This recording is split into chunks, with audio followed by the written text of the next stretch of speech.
കൃഷ്ണലീലകൾ എന്ന് കേൾക്കുമ്പോൾ തന്നെ നമ്മുടെ മനസ്സിൽ വരുന്നത് വെണ്ണകട്ടതും പൂതനയെ കൊന്നതുമൊക്കെയാവാം. എന്നാൽ ഭാഗവതത്തിൽ വളരെ രസകരവും അല്പം തമാശ കലർന്നതുമായൊരു കഥയുണ്ട്. ശ്രീകൃഷ്ണൻ ബ്രഹ്മാവിനെ പറ്റിച്ച കഥ.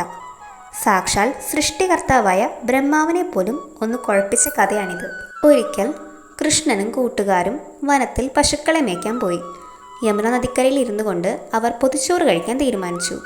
കൃഷ്ണൻ നടുവിലിരിക്കുന്നു, ചുറ്റും കൂട്ടുകാരും.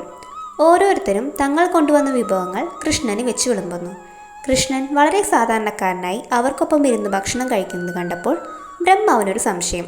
ഇതൊരു സാധാരണ ബാലനല്ലേ, ഇവനാണോ ലോകരക്ഷകൻ?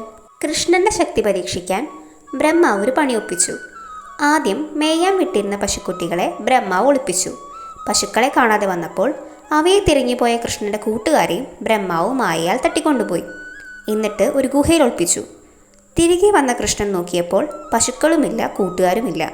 ബ്രഹ്മാവാണിത് ചെയ്തതെന്ന് കൃഷ്ണൻ ഉടനെ മനസ്സിലായി. കൃഷ്ണൻ ഒട്ടും പേടിച്ചില്ല. പകരം ഒരു അത്ഭുതം കാണിച്ചു. കാണാതായ ഓരോ പശുക്കുട്ടിയായും ഓരോ ഗോപാലനായും കൃഷ്ണൻ തന്നെ സ്വയം മാറി. വൈകുന്നേരം വീട്ടിൽ തിരിച്ചെത്തിയത് യഥാർത്ഥ കൂട്ടുകാരനല്ല, കൃഷ്ണൻ തന്നെയായിരുന്നു. കൃഷ്ണൻ ഓരോ വീട്ടിലും അവരുടെ മക്കളായി ജീവിച്ചു. മാതാപിതാക്കൾക്ക് തങ്ങളുടെ മക്കളോട് മുൻപത്തേക്കാൾ സ്നേഹം തോന്നി. കാരണം മക്കളെ വന്നത് ഭഗവാൻ നേരിട്ടാണല്ലോ. 1 വർഷം കഴിഞ്ഞിട്ടും ആരും ഇതറിഞ്ഞില്ല. 1 വർഷത്തിനു ശേഷം ബ്രഹ്മാവ് തിരിച്ചു വന്നു. തൻ്റെ മായയിൽ പെട്ടുകിടക്കുന്ന കുട്ടികളെ ഗുഹയിൽ കണ്ട ബ്രഹ്മാവ് അപ്പുറത്ത് അമ്പാടിയിൽ കൃഷ്ണൻ അതേ കൂട്ടുകാർക്കൊപ്പം കളിക്കുന്നത് കണ്ട് അമ്പരന്നുപോയി. ഒരേ സമയം 2 സ്ഥലത്ത് എങ്ങനെ ഇവരുണ്ടാകും?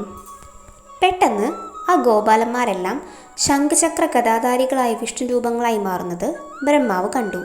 തൻ്റെ ചെറിയ മായ ഭഗവാന്റെ വലിയ മായയ്ക്ക് മുന്നിൽ ഒന്നുമല്ലെന്ന് തിരിച്ചറിഞ്ഞ ബ്രഹ്മാവ് കൃഷ്ണൻ്റെ പാദങ്ങളിൽ വീണ് മാപ്പപേക്ഷിച്ചു. ഭഗവാൻ തൻ്റെ ഭക്തർക്ക് വേണ്ടി എന്ത് വേഷവും കെട്ടും. 1 വർഷം മുഴുവൻ ഒരേ സമയം 100 കണക്കിന് കുട്ടികളായി അദ്ദേഹം ജീവിച്ചു എന്നതാണ് ഈ കഥയുടെ സാരാംശം.